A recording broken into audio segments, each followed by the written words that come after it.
what arguments do you think will be most persuasive to your audience?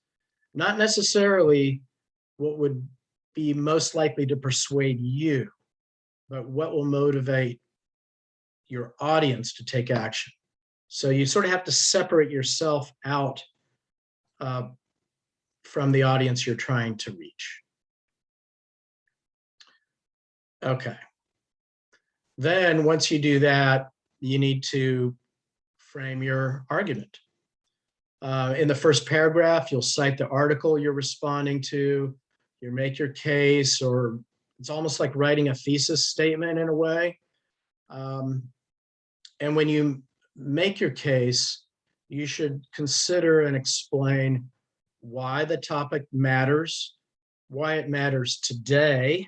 There has to be some urgency because you'll be submitting the article to a newspaper, of course, and they're interested in things that are important today, and why the reader should care what you have to say. So you want to try to tackle those three things as you're framing your argument.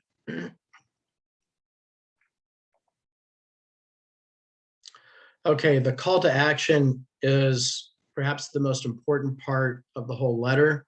This is what you want your primary audience to do after reading it. And this could be, calling their legislators and asking them to vote for or against a certain piece of legislation, or if legislators are your primary audience, you're urging them to vote for or against certain legislation, just as an example. But whatever your call to action is, mention it early. I said that before, and state it firmly at the end as well. You need to remind your readers what you want them to do. Okay. I can almost guarantee you that whatever point of view you have and whatever point you're trying to make, there will be people who are, or industries who are opposed to what you have to say. And so what I find to be useful is to think about who likely opposes my viewpoint and what would they argue in response to my letter. And then include a sentence or two acknowledging opposing viewpoints and explaining why they are wrong. And so, for example, you might write something like, the fossil fuel industry argues X, Y, and Z, but they don't take into account A, B, and C, or whatever it is. So, those of your opponents may include, fossil fuel and other extraction companies, pipeline companies, power plants, certain labor unions or commercial real estate interests, or even just people who favor unregulated capitalism, among many others. The opponents, of course, those are the ones that oppose what CCAN does. I mean, you might be writing a letter on your own on some completely other topic, and so you'll have different opponents, but there's always opponents. Okay, so if you can sort of head them off at the pass, that can be a good tactic. Okay, so you're going to make your arguments, and it's a good idea to support them in some way. You can use data to support your arguments, but be careful, don't overdo it. Usually 2 or 3 data points is enough. But if your letter has just a lot of statistics and things like that, well, it probably won't be published. And if it is, you're going to lose your readers. So keep it very simple, 1 or 2 data points, maybe 3, and that's it. Also, you don't want to include the formal citations or the sources where you got the data or the facts that you're using, but you can, mention the source if you want, and that can be helpful. So, for example, you could write, according to a study by Yale University researchers, blah blah blah, and that will add credibility to your argument.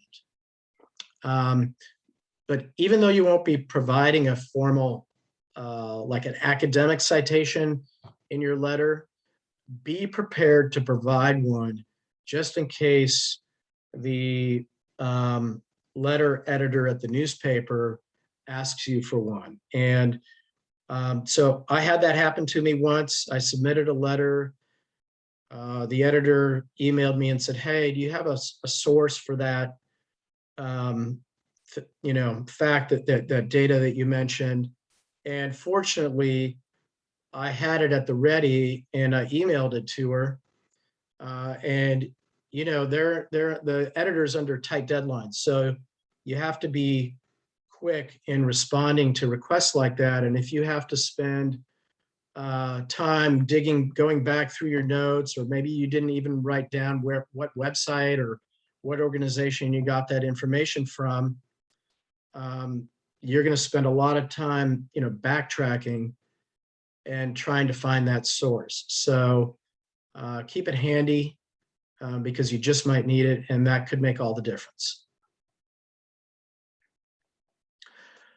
All right, so next I want to talk about how to make your letter personal.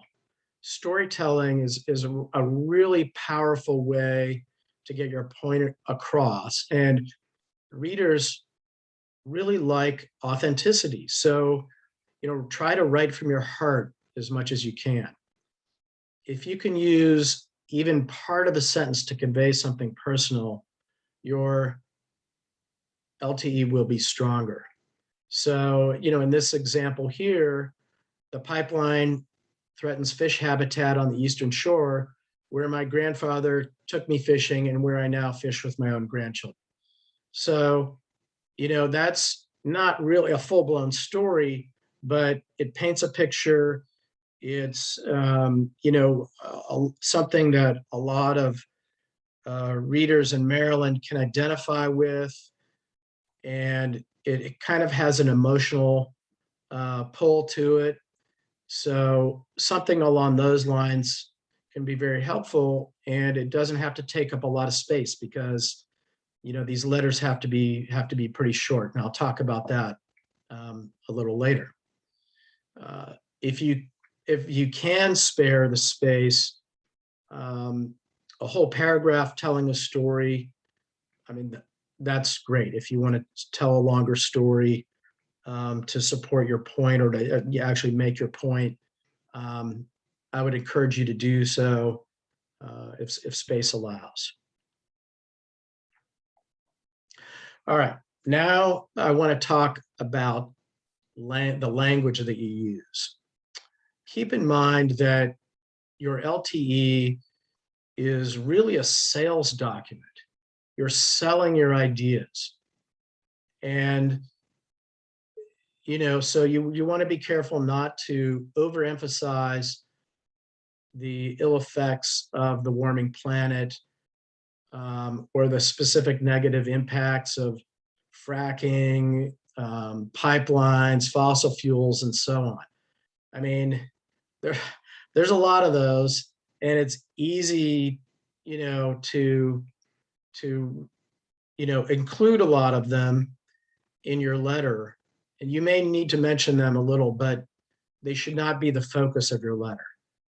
You'll have much more luck if instead you emphasize the societal, economic, and health benefits, and other types of benefits of transitioning toward a carbon neutral society. And those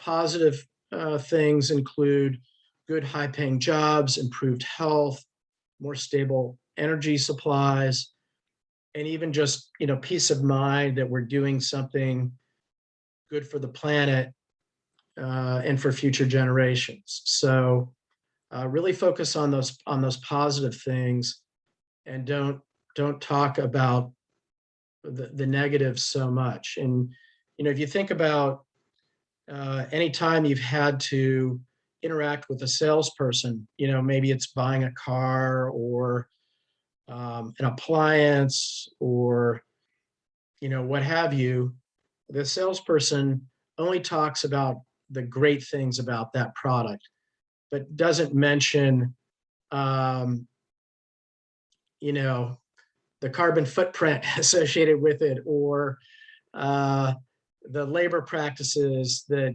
went into behind the making of the product, or what have you. So same approach with your letter. And language and tone is tone is really a key thing. Please, don't rant or disparage people. You can use lively, punchy language that evokes feelings in your readers, but you want to come across as reasonable and sensible. And, a lot of times when I start writing these, I get so worked up, and I can feel the tension in my fingers on the keyboard, and I'm clenching my teeth. And, it's, uh, climate change it's an emotional topic. It can make you angry and anxious, but you can't let that come through in your letter. So I like to pretend like I'm writing for a random person sitting next to me on a metro train. I write, short sentences, short paragraphs, using plain language, avoid jargon and cliches as much as you can. Just keep it very simple and short and to the point. Metaphors can be effective. It's good to use one, maybe two, but don't overdo it. Moderation is the key. So once I've written my draft, or even sometimes while I'm in the process of writing it, headlines will come to mind. And, I'm not sure that everybody who submits a letter includes a headline. I've always done it. And I think I've had 5 or 6 letters published over the past 18 months or so. And my headline was used on all of them but one. And that one, the editor changed and wrote his or her own headline. But the headline should convey your viewpoint and what your LTE is about. You don't want to leave readers guessing. Wordplay or some kind of a minor pun could be effective, but don't be too cute with that. You don't want your headline to sound like a dad joke. So I always have to check myself on that. And I'll even run the headlines by my wife to make sure that I haven't gone overboard with a headline. Also, short headlines are better than long ones. I aim for 5 words, but sometimes, I just have to go a little bit longer. And it's a good idea to, take a look at the newspaper you're submitting to and see how long some of the longer LTE headlines are, and then try to make yours a little bit shorter, or certainly don't go any longer than the longest ones. Okay. Editing and quality control. So it's possible we will have some volunteers who can review your letters before you submit them, but we haven't. I don't think Emily has quite worked that out yet, but we may get to that point, and you may be one of those editors yourself. But there's a decent chance also that you will have to serve as your own editor. So what I try to do is make the job of the newspaper's LTE editor as easy as possible. I don't want that person to have to change anything in my letter because, you know, if they're receiving, I don't know how many they receive a day, 25, 50 letters, 100 letters, you know, and if they have to choose between some that really have some good points but aren't written that well, as opposed to others who make good points and are really clean and ready to go, they're going to choose the ones that are clean and ready to go. So that's what we want to do. Follow Associated Press style. I have a link here, and we'll be sharing this presentation, so you can get that link later.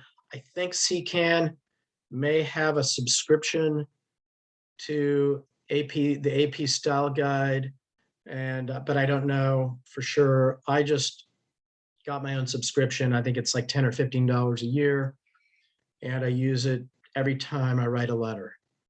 Also, accuracy in your letter is of utmost importance. So I recommend reading each and every sentence you write and asking yourself if what you wrote is true.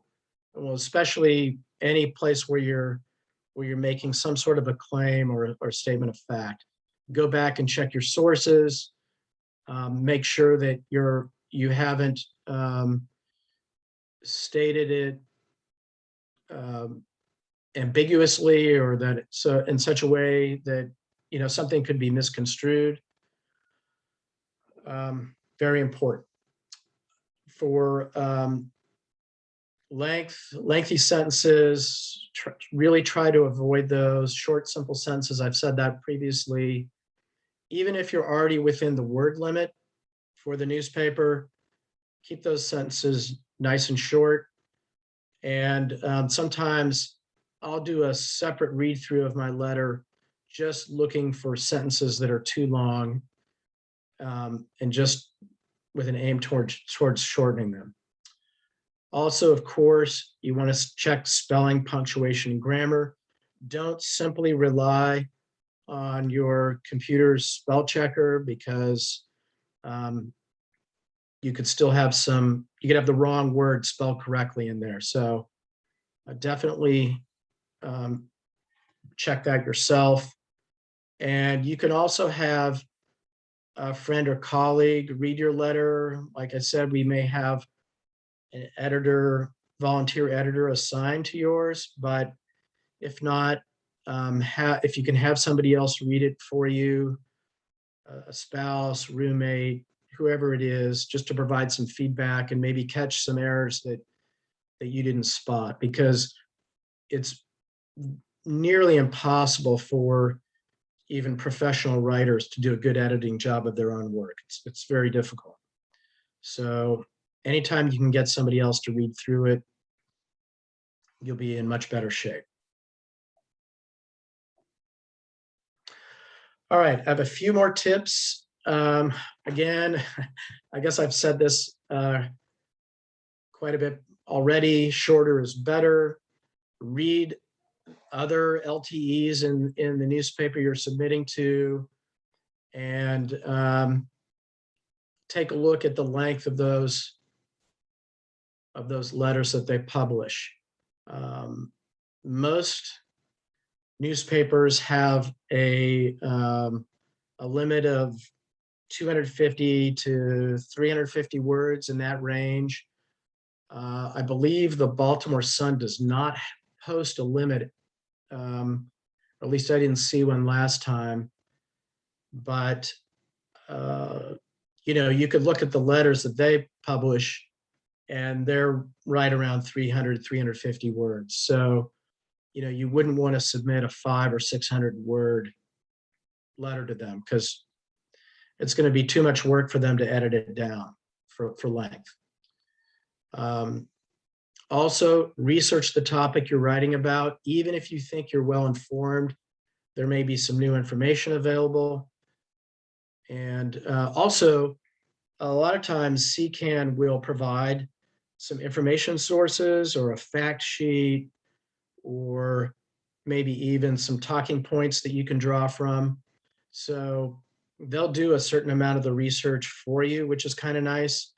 But you might realize that when as you're writing that you want to make a certain point, and then you might want to do some research to find um, some data to back that point up. So um, count on spending a bit of time just doing research. Increasing your credibility is great. Sometimes you can do this by weaving into your personal story your professional or personal connection to the issue at hand. So for example, if you're a doctor who treats asthma patients and you've seen firsthand how air pollution affects the health of your patients, you could mention that. Or maybe you have asthma and your health is threatened, and you can talk a little bit about your battle with asthma. And so those kinds of personal things can increase your credibility with the readers. And then finally, as I stated before, end with a punch, state the call to action. And if you have a little bit of a personal story that you've included earlier in the letter, sometimes I like to circle back to that story. So for example, let's say you wrote a letter opposing the construction of a gas pipeline. And you might, drawing on the fishing story that I mentioned earlier, in your last sentence, you might write something like, Governor Hogan should block construction of the pipeline. Doing so will ensure all Marylanders can enjoy fishing and other outdoor activities on the Eastern Shore for generations to come. So that's a way to remind the readers of your story right at the very end. All right, getting near the end here. I have some information sources that I've used.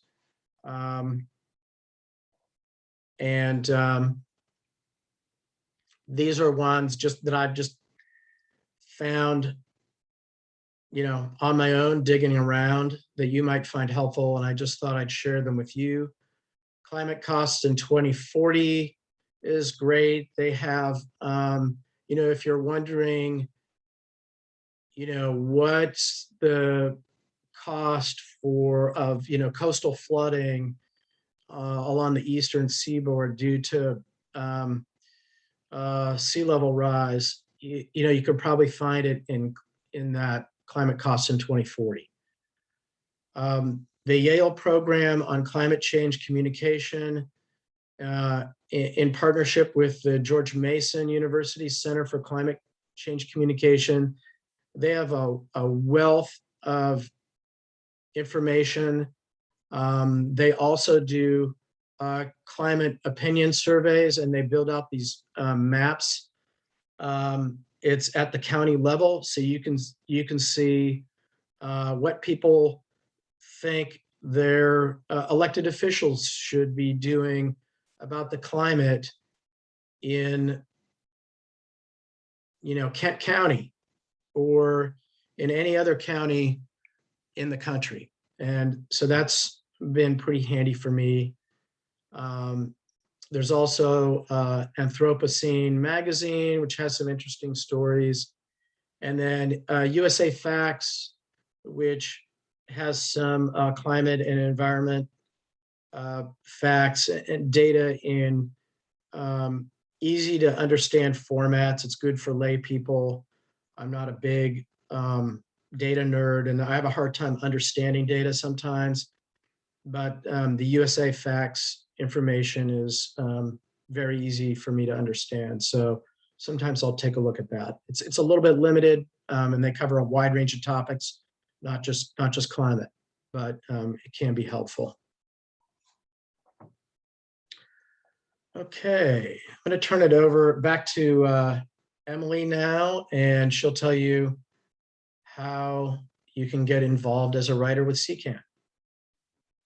Thanks so much, Rob. And after we're done with this slide, we'll get into questions. And I saw a couple of those in the chat. So really, so we're about to get involved in a lot of big state level campaigns. So we are really looking for folks who are interested in advocating for climate on the state level, to be ready to write letters to the editor in support of major climate action here in Maryland. So our legislative session is actually going to start on January 12th, an important day to know. And in the meantime, we have been working on building up a narrative for the General Assembly members that this is the year to do something on climate, and not just something, but a specific a course of action that is really big and bold. And so we have a great need for folks who are willing to write letters to the editor, especially on a relatively short time frame. Rob, I don't think totally covered this, but letters to the editor also need to be submitted usually within a pretty specific time frame. It's usually within a day or two after the piece gets published. Some publications have different timelines. For example, my local paper, like, they publish on Thursday, so you have to have your letters in by Monday, and so we have a database on and we're building a database on those kinds of timelines. But suffice to say, they tend to be really short. It's best if they are very timely. So in order to really maximize our efficacy in communications, we definitely need to have a crew of writers that are ready to go. So to that end, we have started a letter to the editor team here in Maryland for CCAN. So I'm going to go ahead and put in a form that folks can see and sign up on to join up with our LTE team. So if you join up, you will be added to the listserv. You'll also have an opportunity in the form to let us know a little bit more about you. So Rob mentioned that having those personal stories, those personal qualifications can be really important in getting all of the perspectives and also drawing the eye of legislators, even depending on who we're writing to. So we really would like to know a little bit more about you, about your climate story. Everybody has one. So we'd hope that you take a little bit of time to tell us more. We also have in there days that you're more typically available to write letters to the editor, but also, as we mentioned, we need editors as well. So sign up for that. We'll also on our listserv be sending out these writing resources, communicating about upcoming opportunities.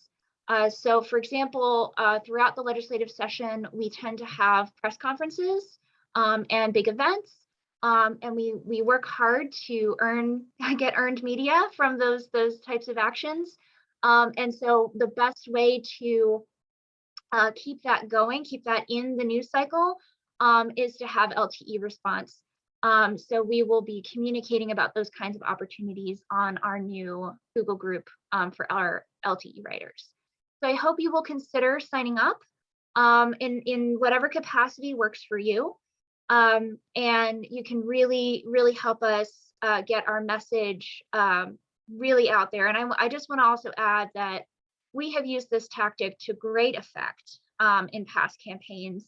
The Clean Energy Jobs Act, we had so many LTEs published throughout the years of that campaign. And it really helped to keep things in the news cycle and put pressure on the legislature. And I also want to say we did the same thing for fracking as well. So all of our most successful campaigns have been accompanied by a really coordinated LTE effort. So we're really hoping to bring that strategy back for a really great win on comprehensive climate policy this legislative session. Okay, So with that, I think we can get into our questions and answers. So I see a couple of questions in the chat. So I'll go ahead and call those out. But if you have a question that you would like to ask us, just go ahead and put a star in the chat, or you can write it, and I will call on you. So the first point I see is actually not so much a question, but just some just echoing, I think, some of Rob's advice from Mathis, who says that who had an LTE published in Monday's Washington Post. Congratulations. And you use some they use, I'm sorry, some facts from the CDC, and added the actual sources in the email. So, and I think that depends on what publication you're sending into. Some publications have like a form and you can't include any, you don't have any room to do that. But, and I definitely think this is a really good strategy for whenever you're emailing. I think that that is great. And I think that's a great tip. Art, who I think had to drop off the call, asks, can you compare and contrast op-eds versus letters to the editor? Yeah, sure. Well, an op-ed is going to be, it's longer. And I should say I've never written an op-ed myself, but they often will come from, some recognized expert or somebody with some standing in a particular field. Not always, but that's often the case. But you have a lot more room in an op-ed to make your point. So whereas, well, a lot of my letters start off almost as long as an op-ed, and I end up cutting them way back. So you have a lot more room, but a lot of the principles are the same. Identifying counter arguments and refuting them. But you just have more room to, in telling it. You can tell some sort of a story. You can, provide greater context for the problem, and you're also not always responding to someone else's op-ed or letter or article. It just depends. So you may have more freedom. And Emily, I don't know how the Bosch op-ed came about, but or how they even get to come to be to begin with at CCAN. Yeah, sometimes that's usually part of our messaging strategy. So we will, CCAN, of course, has built a lot of relationships with climate professionals and other, notable folks over the years, including especially legislators. And so we will often coordinate that with, with those experts and get something strategic published. And sometimes when we do that, we actually will let folks know in advance if we can, also noting some concerns about, you don't want to share things too early in the editing process and that kind of thing. But we'll let folks know, hey, we're planning to have a op-ed published. Here's what it's going to be about. Can we get some LTEs even pre-written? And that has been really effective as well. So Linda asks, I'm glad to hear that LTEs have been effective given the decline of traditional news media. What outlets do you find most effective, and are you targeting online publications as well? Yes, so the opinion pages are, so LTEs are also typically published online. And they also tend to be free to read. So you don't have the same paywall issues as you do with other types of articles. So it tends to be one of the better read sections. What outlets do you find most effective, and are you targeting online publications as well? So we a lot of the op-eds that we write, we go for the Post or the Sun. Those tend to be really well read in this region, especially by legislators. And then we'll also sometimes work to get op-eds in Maryland Matters. Unfortunately, they don't accept letters to the editor. But those are, I think, in terms of the Annapolis level policy, are the ones that are the ones we target the most. But other local papers can also be really helpful, especially for the legislators. If we're really targeting legislators in our media campaign, that tends to work really well. And if you can put a direct call to action to the legislator in a letter and get that published, that can really make a big impression. So sometimes it depends on the target of the action, but I would say broadly, we're looking at the bigger publications more. Rob, was there anything you wanted to add to that? Well, not really, but just last year, I think it was during the legislative session, I wrote a letter that was published in Prince George's County somewhere, or maybe it was Charles County. Can't remember. It was in like a Gannett-owned newspaper for that, and it targeted a particular legislator. That was the person we were aiming the letter at. Yes. So I would imagine during this session, there could be a need for that again. Definitely. And Linda also says she's ghostwritten op-eds for clients. Awesome. Do you have a need for people to help experts write or edit op-eds? Absolutely. You'll see on our sign-up form that we definitely need editors. And we also we have done and have worked with other communications consultants at different points, and have had articles that we've ghostwritten, and then had folks in a particular region submit it. So sometimes we'll just have volunteers who are like, I don't have time to write an LTE or desire to, but I'd be perfectly happy to submit one that was ghostwritten. And so that can also be very, very helpful. So yes, big yes. And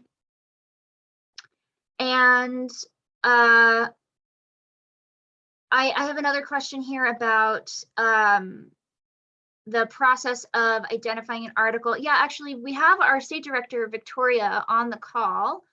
So Victoria, do you want to speak to what you were talking about? I was just wondering if anyone would benefit from hearing about what the process of identifying what articles would be most helpful to have an LTE, or what the actual process for submitting one is. I didn't want to assume that everyone knows how that all works, if it would be valuable for people to hear about. Yeah. Do you want me to? Yeah, go ahead. Go ahead. Well, Rob. I was just going to say, like, as a volunteer, I'm usually like Emily or somebody will get in touch with me and say, hey, Rob, could you write an LTE on this article was just published. I mean, that's how I find out about it. I don't know if that's what you were getting at, Victoria. Yeah, that's one thing. But I don't know how you all necessarily, I mean, it seems obvious to me. There's an article about some issue, and so let's weigh in on that article. And then the process, oftentimes, like I said before, I'll get some information or a fact sheet or something from CCAN, but then I'll find out from them which newspaper CCAN wants me to submit to. They'll send me a link to the article that I'm responding to. And then usually the first thing I do is I go to the opinions section, and there's almost always a link where there's a guide for letter writers, submit a letter, and the newspaper will tell you oftentimes what the limit is. You can see the submission form.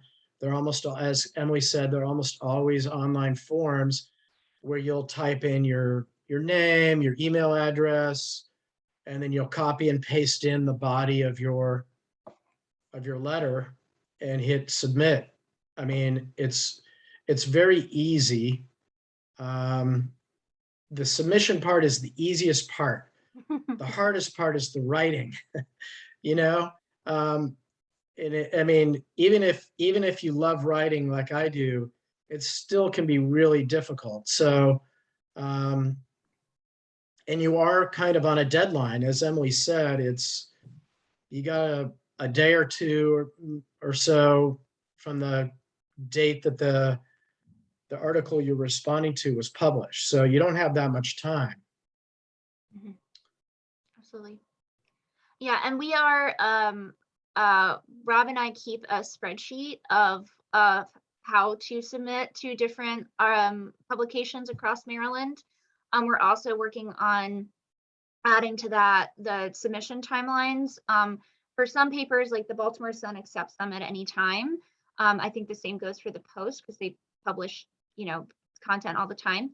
But if you have a more a less frequent publication, like I mentioned, my local paper has a very specific timeline, and so it's due by 2 p.m. on Monday, and that is, and so we also if we have a particular goal of a paper, we look into that and try to let you know. Great. Okay. Mary asks, how specific should your call to action be? Specifically, should you put websites or email addresses in there? That's a good question. I think that usually for what we are doing, it's going to be an ask to a legislator to vote on a particular piece of legislation, and that or calling an elected official. But things like submitting public comments, I actually don't have a lot of experience with that, but I would imagine you'd want to give as much as you can, but I don't think that a publication will typically publish a link. I have seen things like it depends on the publication. They might say, like, they might let you get away with like, and you should, if you want to contact the public office of this, you can find here's their email. I have seen that. So you can, I mean, again, think about and maybe look through the letters that have been published, and sometimes they'll even tell you like, we will not publish a link, right? So I think it depends a little bit on the publication, but for the most part, I think you would want to just tell people, and you can go online and search for this or whatever. Yeah. Anything else to add? Yeah, I would agree with that. I don't think I've ever seen, the only links I've ever seen are the links that the newspaper adds to the article that you're responding to. Mm-hmm.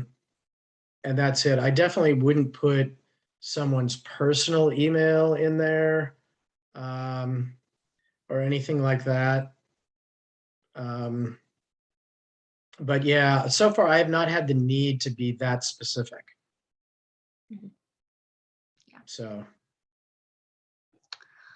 And Linda has also added, when editing myself, I find it helpful to take a break after writing the first draft and come back to review it with fresh eyes. I know Rob is a huge fan of this. Yes. And sometimes Rob will, we've both talked about getting ideas, like randomly on the weekend, like when we're not thinking about it, but then we'll just have like an idea. You'll have an idea at any time. So definitely it's a good idea. In my experience, I've written some LTEs as well as op-eds, and yeah, I try to get my first draft out, especially also because it really helps me overcome procrastination. If I just get the first draft done as fast as I can, and then give myself at least enough time to have maybe an aha moment when I'm away from the screen. Yeah, I would agree. If you're responding to an op-ed that CCAN knows is going to be published, you might be able to get a draft of the op-ed before it's published and write your letter in advance, and then let your letter sit for a day or even 2 days, and then come back to it. And I can guarantee you'll find things that you'll want to change, and things that you can shorten and just tighten up and make clearer. So, for me, the ideal situation is Emily emails me, late in the day, one day, and says, can you write an LTE on this, responding to this article? And then I'll just read the article, and then I'll go to bed, and my brain will just be working on it. And then I'll get up in the morning and I'll knock out a draft before lunch, and have a nice leisurely lunch, think about something else or read a book. And then I'll come back to the draft that I wrote and revise and rewrite, several times, 3 or 4 times, sometimes, before I'm really happy with it. Absolutely.